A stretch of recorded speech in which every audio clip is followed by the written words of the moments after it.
All right. Welcome to the Watchers of Earth 199,900. Let me stop you right here. Okay.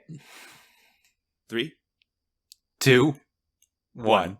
I have come on a mission of gravest consequence. For I am the Watcher, member of an ancient race far older than man. But though our power is great, we are pledged only to watch, never to interfere. But now mankind faces the greatest danger it has ever known. The danger of the Watchers of Earth 199,999.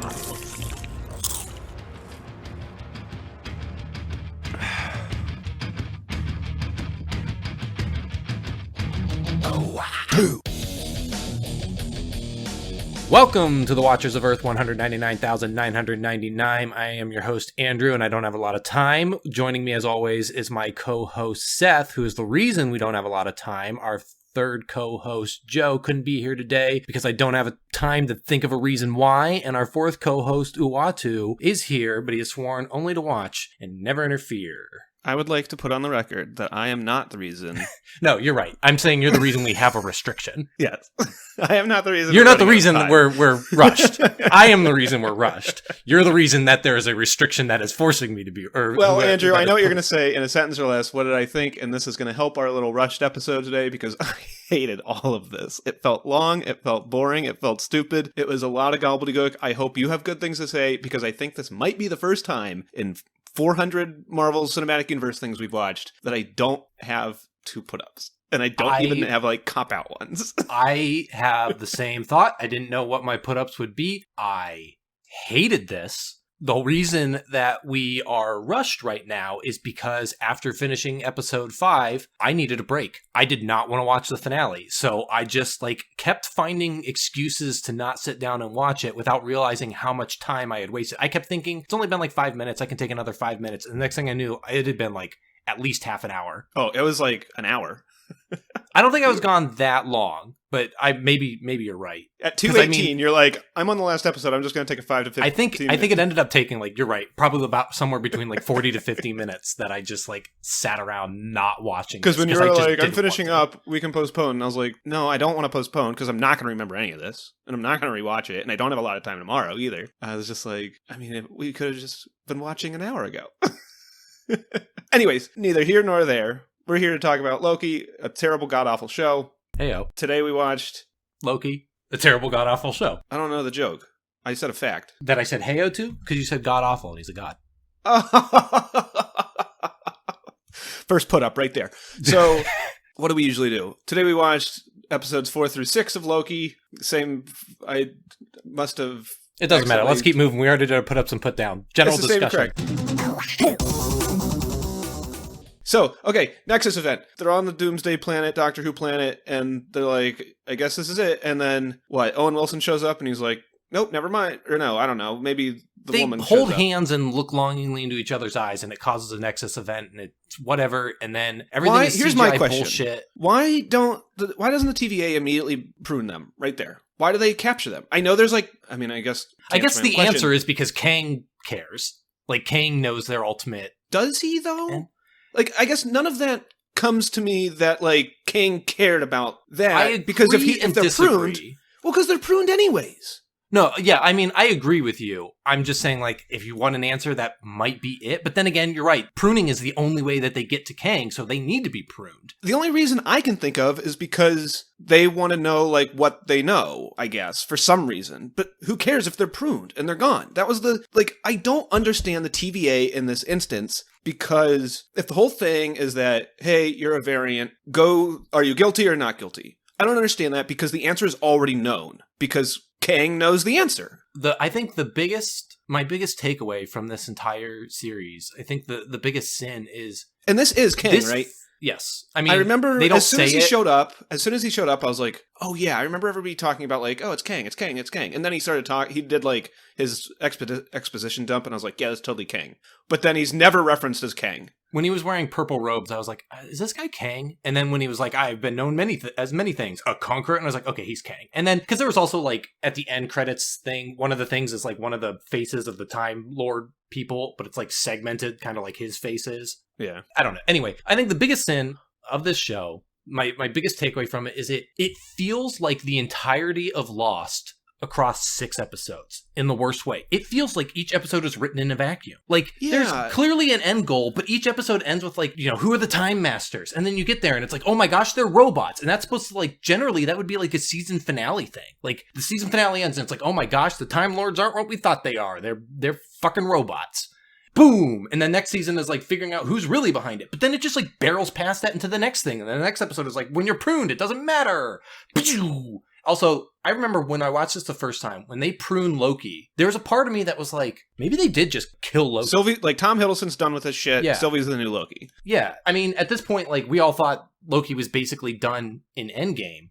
Until, I guess he disappears with the cube. So I guess by the end of Endgame, you think he's going to show up again. And we knew a show was happening. But I'm saying, like, for all intents and purposes, Loki's story is done in Endgame. So this show could just have been a one-off, one more final hurrah because Tom Hiddleston likes playing him. And then he passes the reins, or they just, like, kill off the character, finally, for realsies. So I thought, hey, maybe they actually killed him and Sylvie is the new Loki. And that's why they introduced this variant Loki. And that's kind of a fun idea. And because of the divergent timeline crap, you can still have Tom Hiddleston show back up whenever he fucking feels like wearing the crap again. Also, how about, I meant to bring this up in the first half, Sylvie wears those horns until they get into the fight. When they get in the fight on the train, she takes off her horns and stabs someone with it because she does not no one wants to fucking wear their crap, ever. There's always like some excuses. Everyone takes off their mask or their helmet or their... Remember in the boring episode 2 or episode 5 when they're like sitting there and Tom Hiddleston is like, I'm going to magic a blanket. And then Sylvie's like, hey, can you like magic me new clothes? This is really uncomfortable. And he's like, and then never does. I thought, yeah. I was like, what's even the fucking point? Well, that's the entire series. Because like I said, they prune Loki. And then the end credits little teaser thing is like, oh, Loki's still around. And it's like, couldn't you have let that sit for an episode? Have that be the opening of episode 5? To be fair, that was the only post-credit scene. So people probably didn't see that. Well, and to be fair again, in the other camp, it was part of the previously on, which I don't know how many people watch. But I feel like they could have just like let it sit for an episode. It's the same thing as no, you can't. Why let it sit? They follow like the Game Master in RPGs, where it's just like, you want your players to have the cool stuff. It's because they know that there are people that, I think one of it is just like, ooh, here's the fun thing to tease the next episode. But I also feel like they know that there are people who would just stop watching if they thought Tom Hiddleston wasn't going to be in it anymore. They would just quit. And they can't risk that. They got to make sure that these people stick around. And I always feel really bad when we talk about this because it's not wrong, but they are. I think it's also because putting that in there, like you said, one, people might turn off and be like, well, I only like Tom Hiddleston Loki. He's funny. Or they're going to be like, social justice warriors bullshit. Why are they making Loki a lady now? Or they see the post-credit scene or whatever, they don't let it sit. They just are like, Loki's dead. Well, anyways, here he is. Then they get to go on social media and they're like, whoa, that was fucking badass.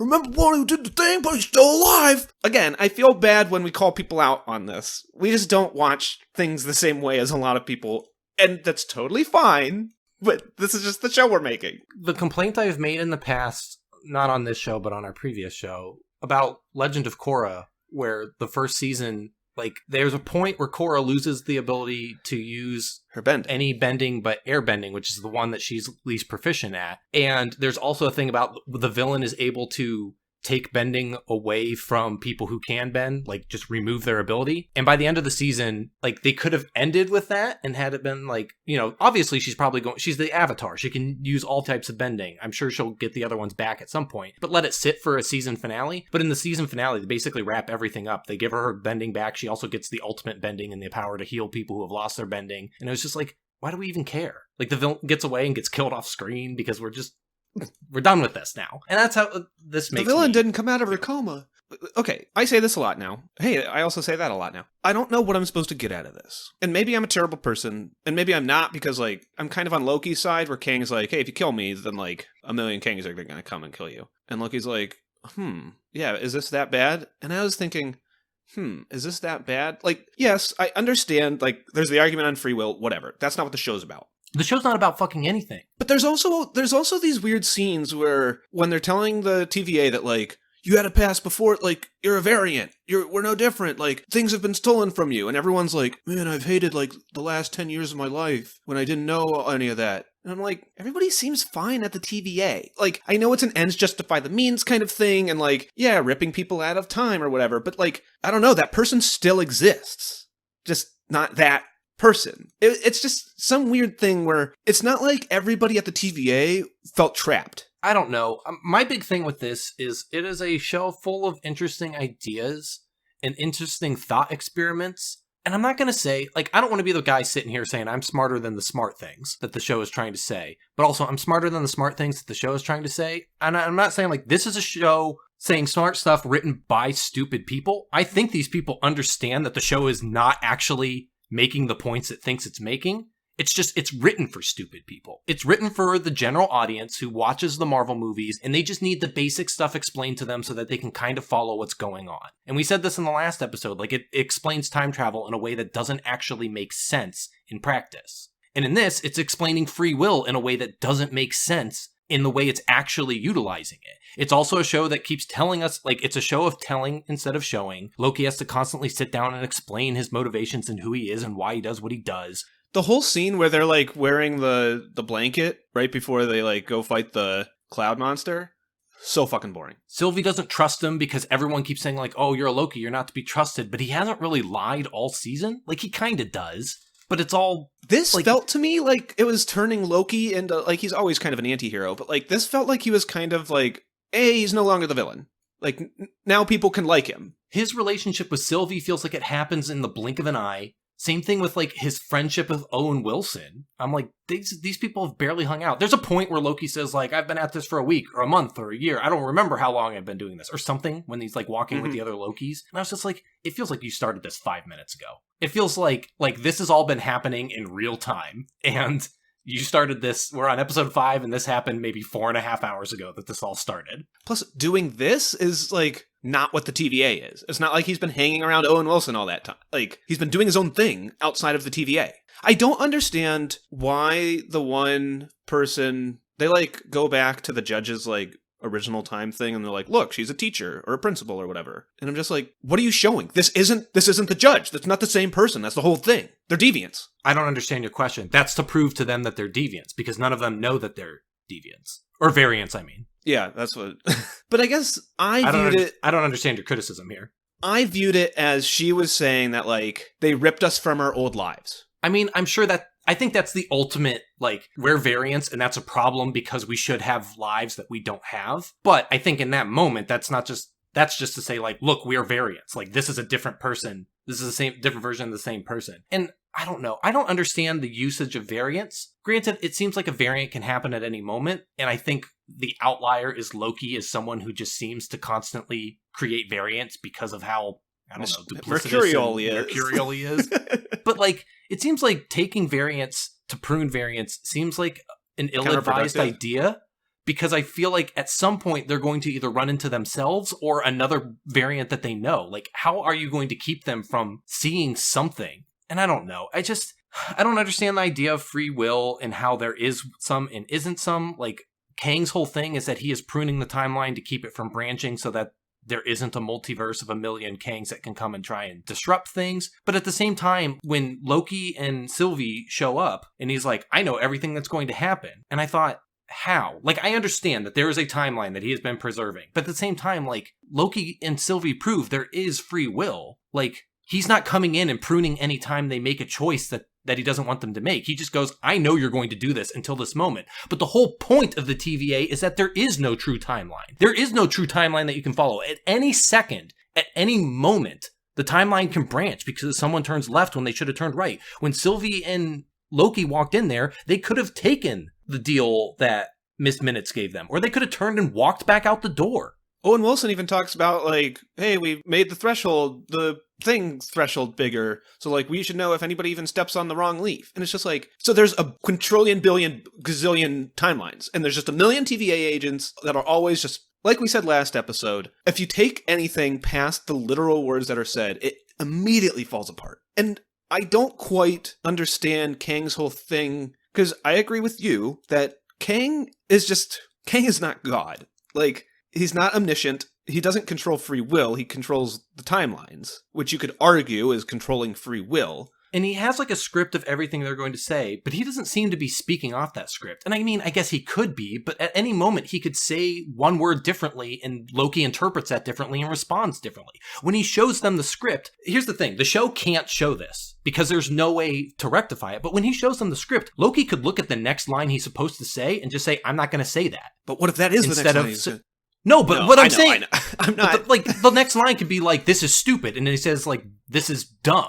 And like, is that a minor change? Sure. But like, it's a deviance. Once he knows that line, nothing is forcing him to say the next line. The only way that the show has ever presented this is that he does not know what's going to happen next. He just does it anyway, according to the grand plan. But if he did know it, there's nothing stopping him from diverging. Not to mention the fact that time passes. Like, there's the bit where Kang is just like, hey, now I don't know anything. Now everything's free will. And it's just like, okay, so like, one, I might have missed something because I hated all 3 of these episodes and this was near the end. But like, what changed? Nothing. He reached the end of his script.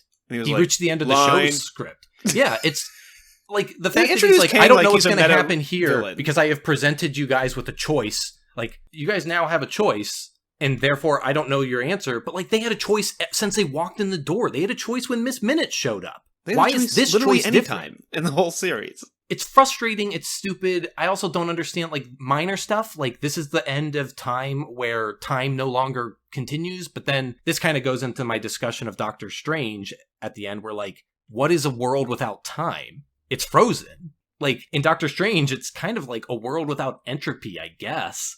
And that's kind of what this is, where it's just like, but like everything is like rusted because it's been there forever. But like, time doesn't exist, but it does exist. It doesn't mean anything. And like, he's like, I'm just a human man, but I've also lived a million billion years because I guess I don't age here. But then Sylvie ages when she's running around through time. Granted, she's, I guess, going back into the timeline. They never say Sylvie's variant event or Nexus event, do they? No, and I also don't understand exactly what the variant events are. And it also doesn't help that, like, we have a distinct rule set at the in the very first episode when Loki picks up the cube and he's not supposed to. And so the TVA comes in. But then Sylvie's flashback is just like, she's playing with a boat, and I guess she wasn't supposed to play with the boat, or like, she wasn't supposed to play with the boat like that. I think it's because she was playing in a way that children don't play, where she was just holding up action figures and declaring the story. And they're like, okay, she's just like, and the dragon flew over Asgard, and they all stopped him. Hooray! And I was like, what? Children don't, you act it out. What? They just pick her up as a child. And then she has the line where she's like, I was pruned way before you were even alive. And I was like, you guys were alive at the same time. You're the same person. And you were not pruned. Like, when are you pruned? Are you pruned when you get the special effect and you go to the void? Or are you pruned when you get it out of the thing? Like,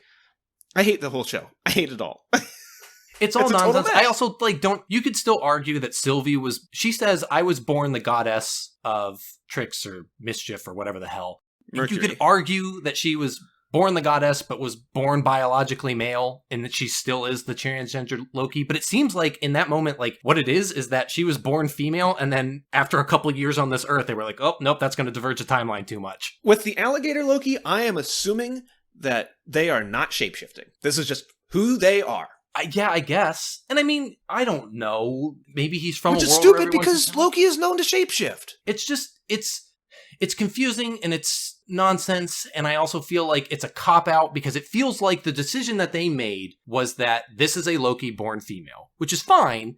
But I feel like, I don't know, the more interesting and the more progressive idea is a Loki that's transgender. But it feels like a cop-out where they're just like, this is just a timeline where she was born female and it's fine. But that's stupid again because it doesn't follow anything. Because when is the deviance? When is the Nexus event? You'd think if Loki's Nexus event was him picking up the cube, then if he is born female, then she is automatically a variant. That's what I would think. So why is she picked up when she's 6 or 7 or whatever instead of when she's 1 day old? To be fair, I think picking up a cube is a bigger difference than... Like, the cube is a world-altering item. Not necessarily as much as having, like, all the Infinity Stones, but it is an Infinity Stone. Loki having hold of it would allow him to do a great many more things than just he's born without a penis. Well, and I guess, there's a thing about the red lines. Like, the red lines are when, like, Kang's can form, I guess. And so if it doesn't go that high, then I guess Kang doesn't really care. But I guess he does, though, because it seems like, based on, and this is going off of the visual presentation, which could not really matter, there's the one true timeline that Kang cares about, and then there's the variations. And you could say that, like, okay, as long as it's not reaching the red line, it doesn't really matter yet.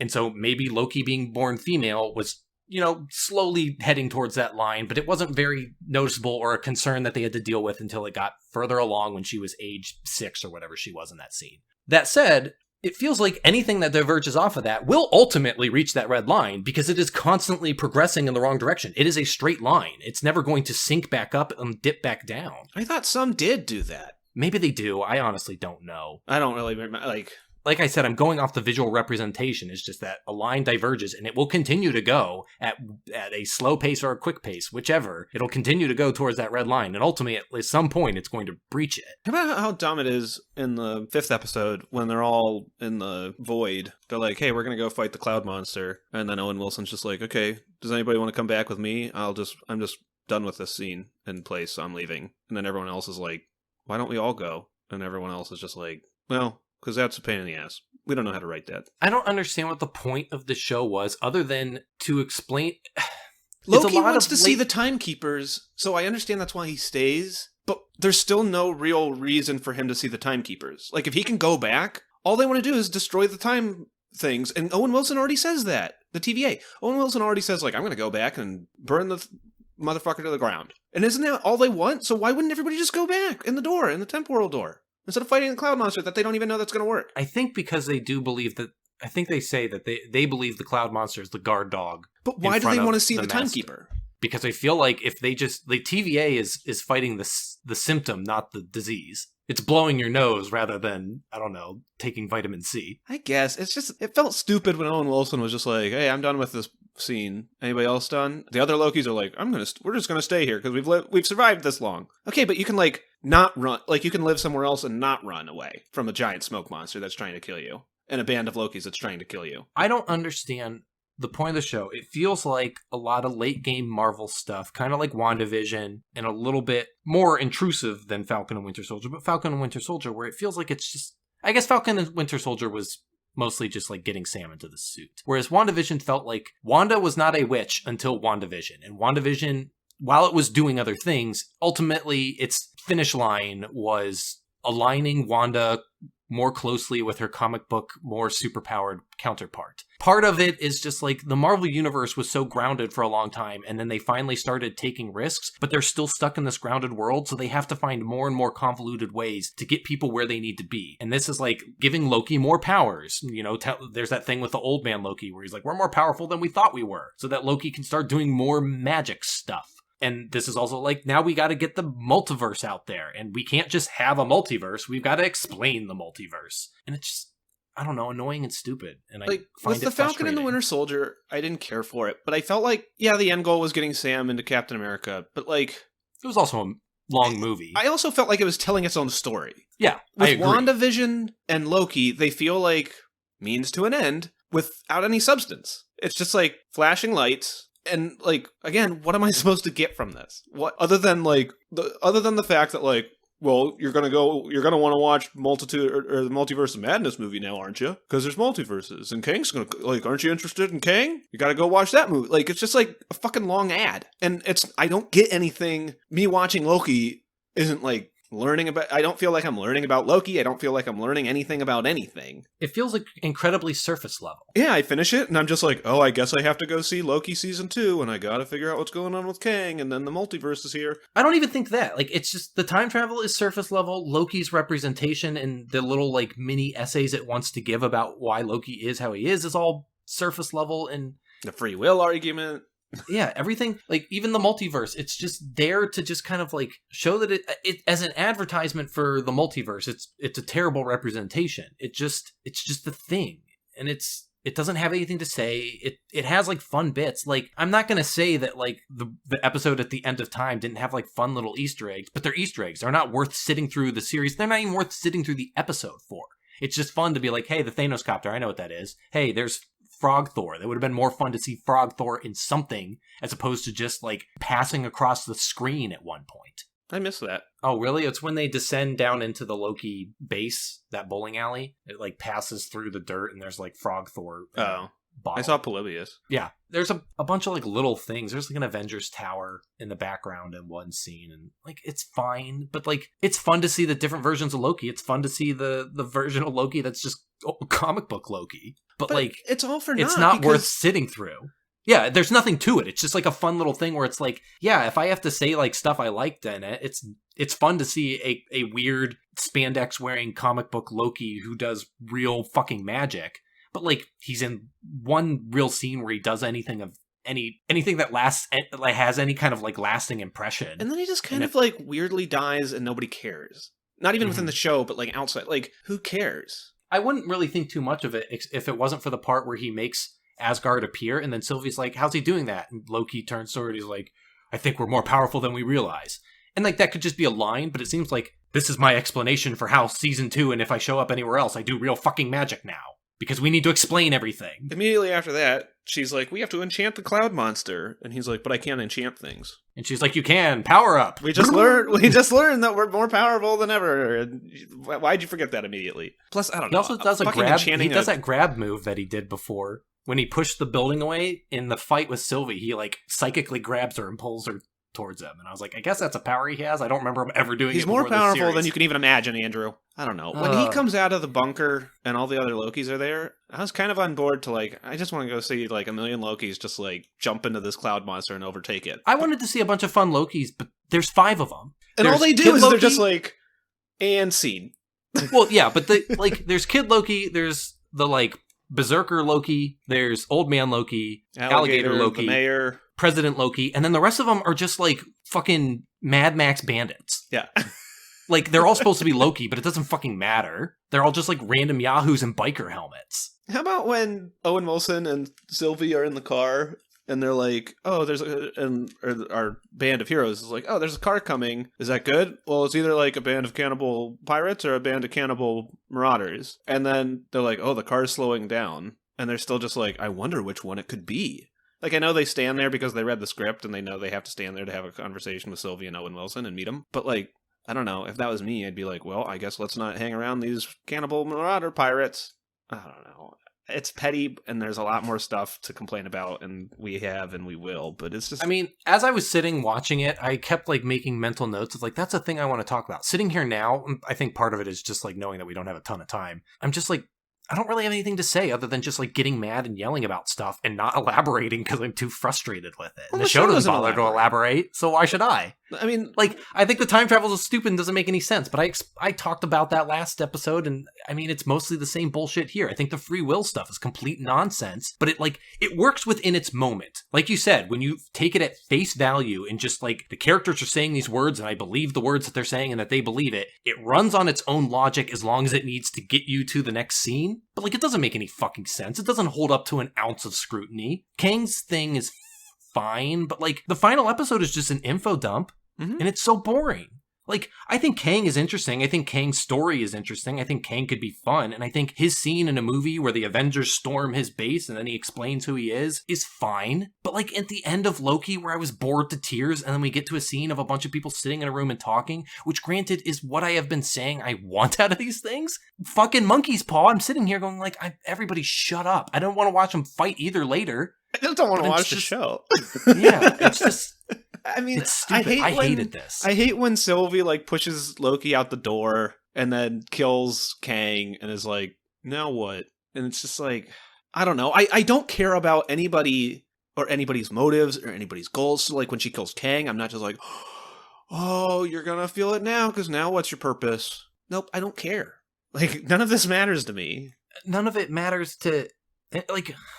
Sylvie's whole thing is, like, Loki, as Loki says, because everybody makes sure that you understand exactly what it's going for. Loki says, like, you can't trust anyone, and I can't be trusted. Man, fuck that noise. I was so pissed when he's like, wait, we can't just kill him. Let's take a minute to think about this. And she's like, you tricked me, and you just want the throne. I was like, I fucking hate this. You make me sit through all these goddamn scenes of them. All fucking season. All season.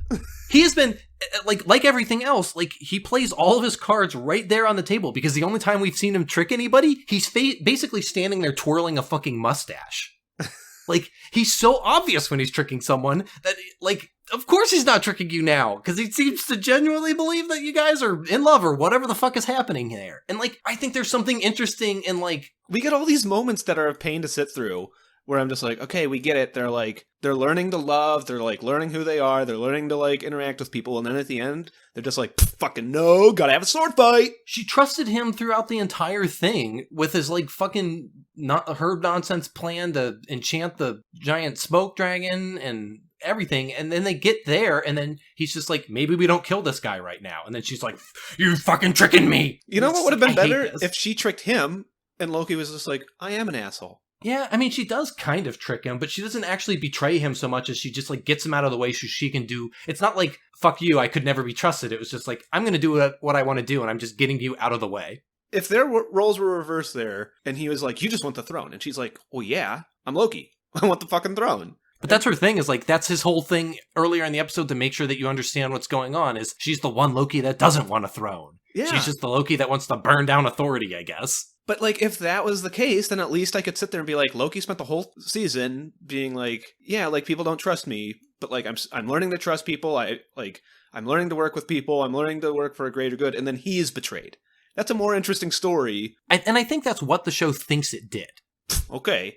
Well, I'm not saying that to you. I'm saying that to the show. Like, good job, I think show. that's what the show thinks it did. I think the whole thing is like, Loki learns to trust, but then he gets betrayed by someone else. But, like, her kicking him through the temporal door does not feel like a betrayal to me. And like I said, it felt like getting him out of the way because he was an obstacle. But a true betrayal would have been stabbing him or fighting him or something. Yeah. Like, I guess they did. What she accused him of. But she didn't feel like she betrayed him. Like, I think the show thinks it's like, oh, he done got it. He did not.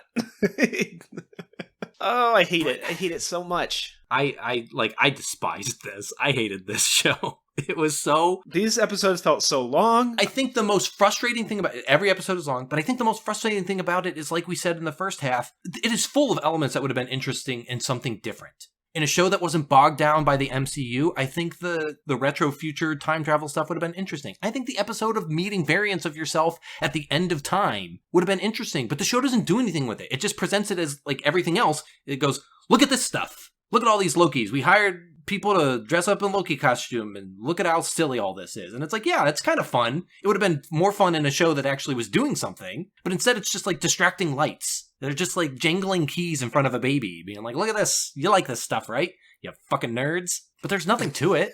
Like, I see Throg, and it's like, yeah, Thor Frog, that's fun. But he's just passing in front of the camera for a second. Same thing with the Thanos copter and everything else. It's just like, there, it's fine, it's whatever. There's a giant yellow jacket helmet. It's like, fine. There's nothing to it, though. Where's Kang supposed to go? What am I supposed to be excited for? Do we know? I assume he's in charge of the... Madness? I think he's supposed to show up in... I saw something that said he's supposed to show up in the Quantum verse. Quantumanium? Yeah. Ant-Man and the Wasp. Do we know anything about it? We get Shuma Gorath and fucking Multiverse of Madness? I bet we do. Give me Shuma Gorath. Make it stupid. But, I mean, I don't know. I don't understand what the show's going for. That scene with Sif is stupid. At that point, I was still just like, why don't they just, like, zap him with the baton? He breaks in, like, 2 minutes. Like, she comes around that corner for the third time, and he's already like, you're right, I suck, I'm the worst. I'm basically going to reenact my scene with Owen Wilson in the first episode, where I tell him all my deep, dark secrets and sit down and give my, like, breakdown of the characters so we don't have to have any actual, like, growth. And it's just... I was still at that point where I was just like, just hit him with the fucking baton. Why do you need him? What are you doing? And when they're all fighting in the lair of the temporal, or the timekeepers, why are they using the not immediate death portions of the baton? Like, why are you, like, slashing at him with the pointy bit? Just hit him with the immediate death bit. The judge is a stupid character. She doesn't do anything worthwhile. I don't understand Miss Minutes. Like, is she an AI? What is she? When she shows up at the tower, you're supposed to be like, oh, she's more sinister than we ever believed. But then later on, I'm just like, what is she? Like, is she like a sprite? Like a spirit? Is she a She's just a thing? Corporate She's just there moneymaker. Yeah. She's just there to be slapped on t-shirts or posted as memes. She's there to be like, oh, the cute thing is, like, actually a big bad. Ugh, I hate everyone and everything. I do too. I hated this. This was such a slog to get through. This was one of the first, I think this was the first show, these 3 episodes. And I don't think I did it in episode 4. I know I did it in episode 5 and 6, where I would just like check on the runtime and like, how much more time do I have in this episode? In the finale, I kept checking it, but that's because I knew you were waiting on me. I kept kind of like tuning out. Like I tossed my phone away, and then at one point, like, because normally when we sit down and watch these movies, I keep my phone away from me. And with the movies, I think hold my attention better. But like all throughout this, I kept like grabbing my phone and just like Googling nonsense. Like nothing that matters. Just because I just couldn't stay like it was so boring. It's so boring. It's so uninteresting. It's so convoluted. Convoluted's not even right. It's just so like nonsense. Sucks. It's awful. Like, am I interested in the multiverse? Sure. Did I need a show to explain? To tell me I'm interested in the multiverse. And like I said, like this is a show that exists to explain. Like, I'm not gonna lie. Like, I am self-aware enough to know that like I also come from a place where this stuff makes sense to me. I read comics. I watch science fiction. I know this kind of stuff. I've known it since I was in elementary school. So like I have a certain frame of reference. It's the same as like sitting down and playing a video game or a board game with someone who's never touched a controller before or played a game with cards, and they just like don't understand basic concepts. They're not stupid. They just don't have a frame of reference for it. And I understand that the multiverse has to be explained to people. But I also am someone who sits through a lot of this ever since Lost, I have watched shows where the sci-fi and like fantasy and genre fiction is now part of general pop culture. But that means people who haven't really experienced it are becoming more and more familiar with, not even familiar. They're encountering it more. So it has to explain itself to the audience. And I remember like watching Lost, and they would sit down and explain time travel, and then there'd be a character who was like, I don't get it. And then they'd be like, my head hurts. And then someone would have to like take out a whiteboard and draw a line. And they're like, this is the timeline. But then they draw an arrow going backwards, and they're like, we went back 30 years. And then they're like, what?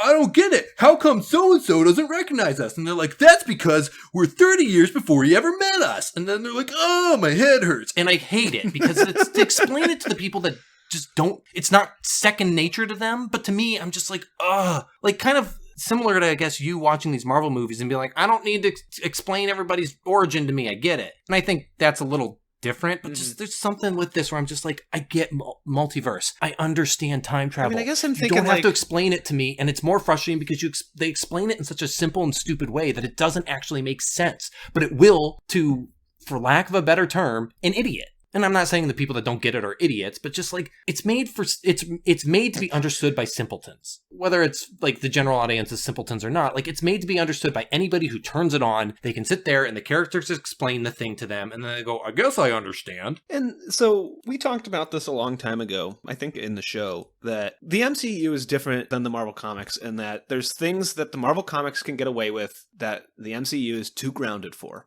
And you're right, we're biased. We have context and frame of references for these things. We're someone that just likes fun comics, and so like multiverses are just kind of inherently fun. We're just kind of like prone to hearing the word like, hey, it's a multiverse, and just going, yep, get it. When you mention like with Lost and stuff like that, I mean, I was thinking, I like a lot of sci-fi movies, and so I watch a lot of sci-fi movies, and Sam Neill has the scene in Event Horizon where he has to be like, if you fold the paper in half and then you poke the hole through it, like, that's this. And they do that in like Interstellar, like, they explain that stuff, but I guess that's also like it doesn't feel. Whereas I feel like this entire series is basically just one elongated version of that. That's what I mean. Like, I'm fine with it there. Like, I don't feel like I'm being talked down to. I don't feel like I'm just like, I'm in a theater surrounded by idiots. Like, why don't you guys watch science fiction and genre fiction? But yeah, here it's just kind of like, what am I supposed to get out of all this? It's not explaining the multiverse in a way that matters. It's just kind of spending 6 hours telling me that there is a multiverse, which people watched, as far as I'm aware, Into the Spider-Verse without any problems. Into the Spider-Verse basically just says, like, there's alternate universes, another Spider-Man. Fucking get with it or get lost. Yeah, and it's just like, if people can do that, why do we need 7 hours to explain something horribly poorly? It's just so frustrating. And I know that, like, the Marvel Universe, the MCU, is for the mainstream audience, not me. Like, I am someone who grew up on comics, and this isn't for me. And it thinks it's for me, and like I know a lot of people who grew up on comics who love this stuff, and I just well, don't. And I had sent you really that thing about like Eternals, too. And I think there was a decent point brought up in that where they're just like, people excited for their Eternals in the MCU are gonna like hate Jack Kirby artwork and be like, what's this shit? And like, there's a point brought up in that thread about how fans of the MCU are not necessarily fans of Marvel Comics. I think it's smart to remember that. And I think it's smart to, like, I mean, you love Fast and the Furious. Big budget blockbuster bonanzas. And, like, other than the fact that Marvel was a, like, geek cheek, well, I guess before geek cheek, was not mainstream outside of Spider-Man and X-Men cartoons.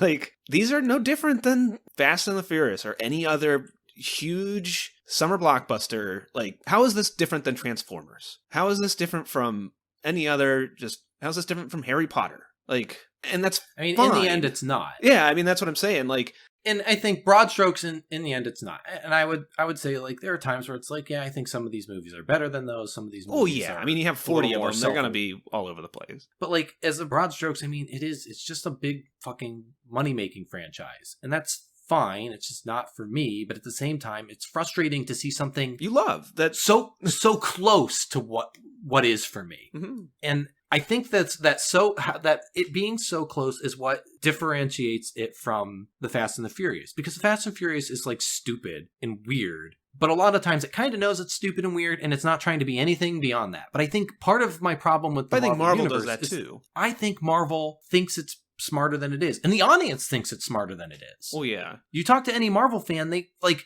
There's that thing with Martin Scorsese where he's like, Marvel movies aren't movies. They're not real cinema. They're like roller coaster rides or whatever the hell he said. Yeah.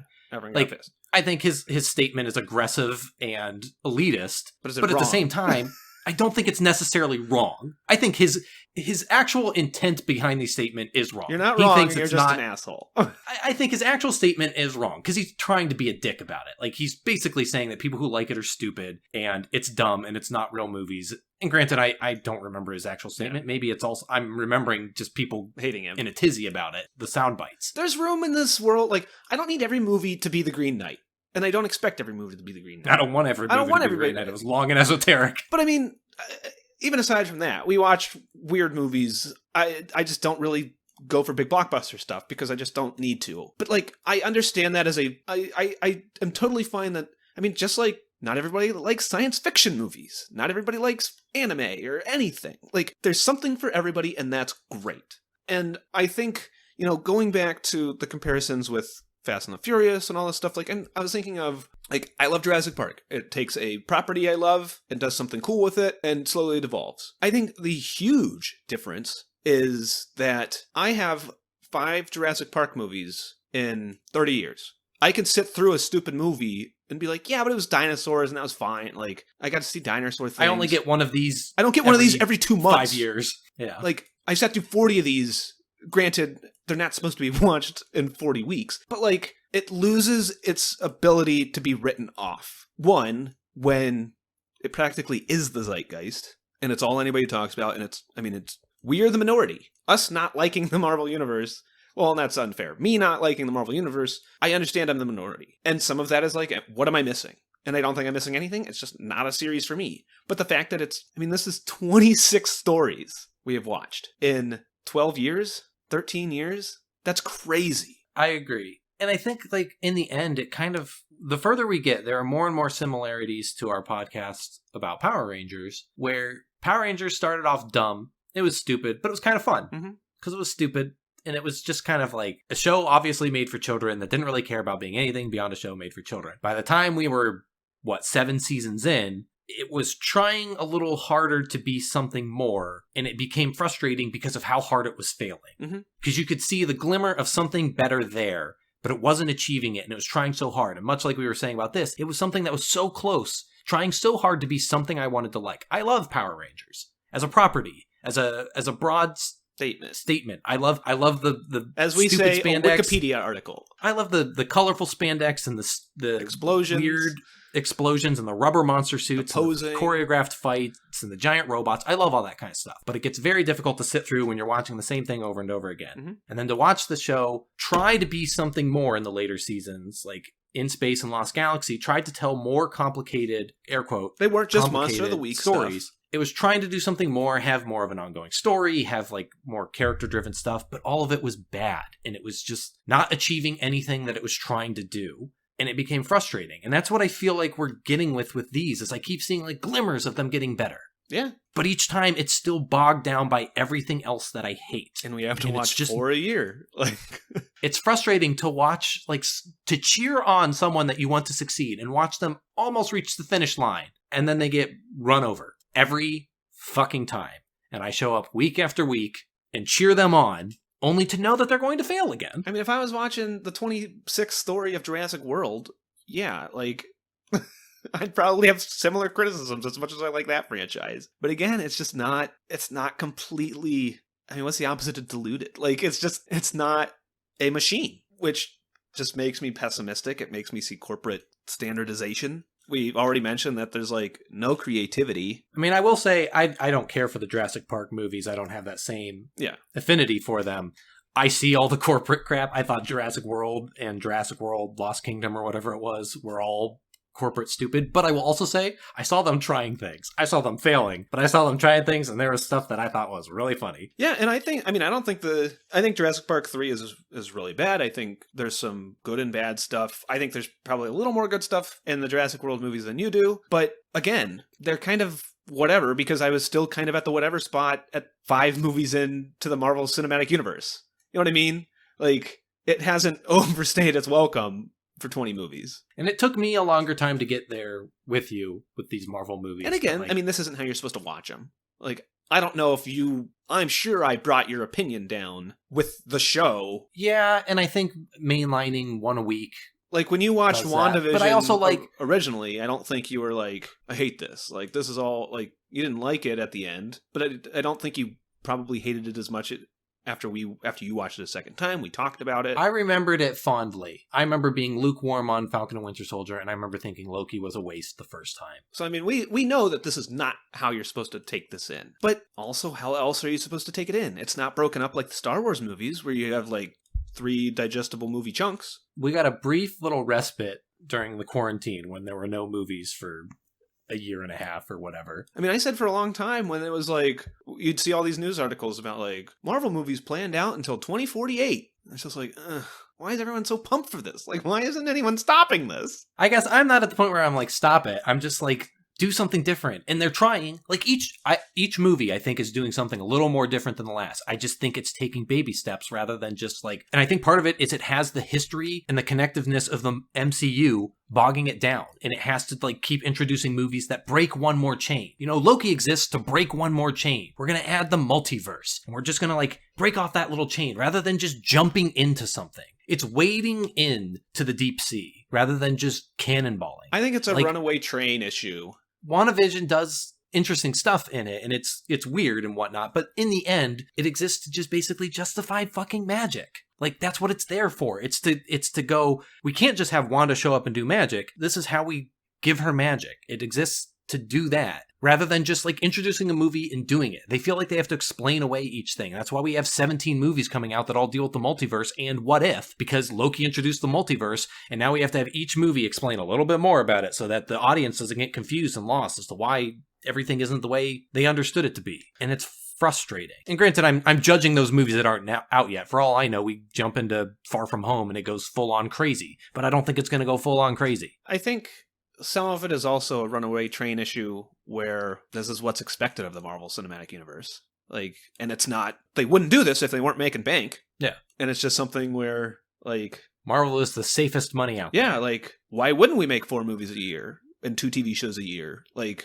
we can. People will... They're guaranteed money makers. Yeah, and, like, you know, Marvel Cinematic Universe is, I mean, we complained that they talked about when we were going to go see The Green Knight, where they were like, you know, talked about Arthurian legends as a cinematic universe, or whatever. The first like combined universe or something. And it's just like, why is it gotta be a universe? It's because Marvel's big. And I think part of it is like, what frustrates me is like, I get it. They're guaranteed moneymakers. Why don't fix what ain't broke? Similarly, like, I don't know, if you're making 4 movies a year, take a risk on one of them. Mm-hmm. Go fucking bonkers. Or you can make $1 billion instead of $999,999,000. Why risk that extra couple $100 million on a gamble? Taking a risk when you could just surefire make the same fucking thing again and just like do something else a little different or a little weirder or a little, you push a couple boundaries, you try something a little different. You introduce a main character who's not quite like everyone else, or you do like something a little more crazy than the grounded world you've been doing for so long. But like, it never jumps in feet first. And I get it. This is a money-making machine. It's not here for entertainment. Yeah, it's a corporation. Entertainment is step 2. Mm-hmm. Like, entertainment is part of its goal because that is what gets them the money. Companies want to make money. But entertainment is not number 1. And it's frustrating. It's exasperating. I think it's bigger than itself now, which doesn't help me. I can't get invested in any of them because I can't get immersed in them. I mean, we mentioned earlier that or you were saying when they prune Tom Hiddleston, you're like, oh, maybe they're doing something different. And it's like, well, no, there's a second season coming, and we know about this. Well, granted, did you know about the second season going in? Yeah. The second season was not announced until that final, that wasn't even known until that teaser hit at the end of the final episode. And I guess, even aside from that, it's not like that's the first time where something is ruined because they revealed plans 20 years down the road. Like I said, Endgame, Infinity War, everyone was like, I can't believe they killed Spider-Man and Black Panther. And it's like, they've already announced their movies. Yeah. And it's just something sure, they could kill them off and still do like a flashback movie or something different, but they're not going to kill off a moneymaker like Spider-Man. Yeah, it's just something that, I liked Owen Wilson in this, but I see Owen Wilson, and I'm just like, the guy everybody just wants to be in Marvel movies anymore. Same thing with, we mentioned Juliette Lewis-Dreyfus, Falcon and Winter Soldier, and it's just these are just, big-name actors just want to get a piece of that Marvel pie. Yeah, I'm sure the people writing the movies I'm sure they're writing what they want to write, and they're writing things that they enjoy. I'm sure the actors and actresses are having a ton of fun with these. But for a loose connection, they feel kind of Adam Sandler-y, where it's all just a bunch of pats on the backs, and just you can't watch a Tom Hanks movie and not go, oh, that's Tom Hanks. And in comic books, nothing really matters. Any risk is just going to be undone later. But you also get weird little books that do something different, something strange. And granted, they almost always get canceled by 12 issues, but at least Marvel will make those attempts every once in a while. They'll get a writer who's popular doing some kind of indie project who has this passion idea that they have to take, these characters and do something a little different with them. And they'll go, yeah, go for it. And if it does well, we'll keep doing it. And if it doesn't, we'll cancel it. No harm, no foul. But the movies don't do that because each one is a huge undertaking with 1 million people working on it and big name actors attached to it. And there's 100,000 billion jillion dollars put into it and 100,000 billion jillion times more money coming back out of it if it does well. They can't take those risks. But eventually, they've been saying for a while that Marvel bubble is going to burst, and it hasn't. And now I'm beginning to wonder, I keep thinking, eventually that bubble's got to burst. Eventually they've got to do something different because people are going to get bored. But now I'm at the point where I'm thinking, I don't think it's ever got to change. I think people are just happy to keep watching Marvel movies that are Marvel movies. It's the same thing about comics in general. The comic industry has been dying for 30 years. Mm-hmm. And that's why DC and Marvel are just, desperately trying to not have to make comic books and make movies. Yeah. I don't know. I'm excited for What If. That might be my last. I guess I'm excited for Multiverse of Madness. It's Del Toro. It's supposed to be kind of horror-y, if I remember right. Who knows how much of this has been focus grouped anymore. I thought it was it Del Toro? I thought it was Sam Raimi. I thought it was Del Toro. Did the studios snuff Del Toro again like they always do? Sam Raimi, you're right. I thought Del Toro wanted to maybe I'm thinking of Mansions of Madness or Mountains of Madness. I thought Del Toro was involved in a Marvel thing. Anyways, I don't care. You want to be done? I don't know. I'm I'm curious about Far From Home, No Way Home, but it's mostly I'm curious for watching it the first time and just seeing what it does and then never thinking about it again. Because it looks like it's going to start doing they've already revealed stuff. It looks like it's going to start doing some weird multiverse stuff, but I feel like it's going to be safe. It's going to be interesting, but it's going to be interesting in that way where you point at the kind of like Frog Thor, where you point at the camera and go, I know what that is. That's kind of neat to not know it's coming and then see it, but there's nothing to it. And I feel like I'm going to walk away from it and be like, I'm interested in the Doctor Strange movie. I'm interested in the Quantum Verse movie, but I don't know. And Eternals looks boring. Seth, give me 2 put-ups and a put-down. Andrew, I can't. You give me 2 put-ups and a put-down. No. I'm going to say, when you first see the Timekeepers, they have little red beady eyes. That was cool, I guess. I also did like their weird little glowing They didn't eyes, have them when they... But I could not understand a fucking word they were saying. I had no fucking clue. I didn't know if I was supposed to know what they were saying or what. They sounded like... womp, womp, womp, womp, fucking Charlie Brown parents. Well, and they didn't have the glowy red beady eyes when they all fight in the Timekeeper. Maybe they weren't speaking English. Maybe Loki took an elective in Timekeeper? Timekeeper. And we got to benefit off of that. Thor did. Yeah. My second put up is going to be... I liked when... God damn it. I liked when Kang told his story. And I was like, it's Kang. And I like Kang. And there was a toy we saw a long time ago where he like drove a car, but his like arms had to go out the side windows. My put down is going to be in the 5th episode when they're talking by the lake and they're like, we're going to go fight the cloud monster. And I was like, this is like a 40-minute scene and I hate every fucking word of it. And I hate both of you. My first put up is, I don't know. I like when we see the other Thors. I don't like anything they do. It's just like a fun thing to be like, oh, look, there's different variants of Thor. That should have been what the whole fucking show was, maybe. That would have been more fun. My second put up is... You can do it. I did it. I don't... You can do it. I don't know. I also, like... I didn't like Kang's explanation. It was kind of boring, but it was just like mildly... It was one of the more... I liked Kang's explanation because it was one of the more interesting things that happened. Well, and it was one of those things, like, the explanation, give or take, whatever, but I was just kind of sitting there and being like, yeah, I could do like a Kang thing. Like, that could be fun, like a little time travel adventure. Like, it wasn't as much of like I like Kang's the future show I was building in my head. Yeah, I like the show that I will never get, experiencing a character I will never get. My put down is every single Scene. fucking Second. like smart thought the show thought it was, like every stupid idea the show thought it had, explaining the timelines, explaining the free will, explaining Loki and his motivations, explaining Sylvie and her motivations, explaining the multiverse. All of it is all fucking stupid and pointless and thinks it's smarter than it is, and it all crumbles under its own logic if you think about it for more than a fraction of a second. I hate Preach. it. Seth, what is your best episode? What is your worst episode of the entire series? Well, it's easy. Best episode is the first episode because it doesn't immediately fall apart yet. It did interesting things and then it immediately fell apart. Worst episode, I'm going to say episode 5 because I cannot think of a single thing. That's not true. I liked when Loki lifted up the bunker and there was a bunch of other Lokis there, but then it immediately made me hate it. And I liked when comic book Loki did the Made Asgard. I'm going to save time and say my best episode was the first episode for the same reasons, but I am going to disagree and say the worst episode is the final episode because it is so long and so boring and fucking wasted my time. At least the 5th episode had like Loki variants that were fun to see for half a second. That's fair. I probably could have done any. Where did you put this in your total rankings of everything? I'm glad you asked. I have it at number 23. I put it underneath Incredible Hulk just so you keep making fun of me. I have it at number 27, which is second last, right above Incredible Hulk, underneath Captain Marvel. I was going to put it at the very bottom, but I was thinking that it's probably just because I just watched it and hated every second of it, and I literally don't remember anything about Thor Dark World. The only thing that puts it above Incredible Hulk is that Incredible Hulk is completely stupid.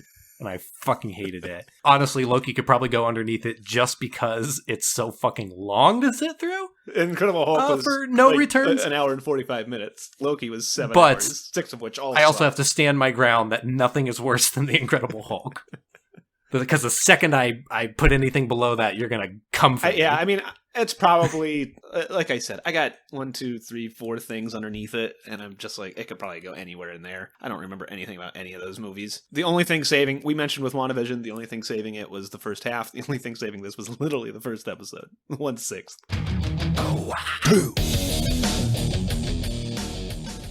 Thanks for hanging out with us. If you like this, tell a friend. If you didn't, then lie to a friend. Check us out on Twitter at SoHowAbout. You can find me on Twitter at SethKumpf. You can find Andrew on Twitter at TessuDownist. And subscribe to us on YouTube at SoHowAbout. And join us next time when we do this once more with Interference. Watcher. Boop, boop.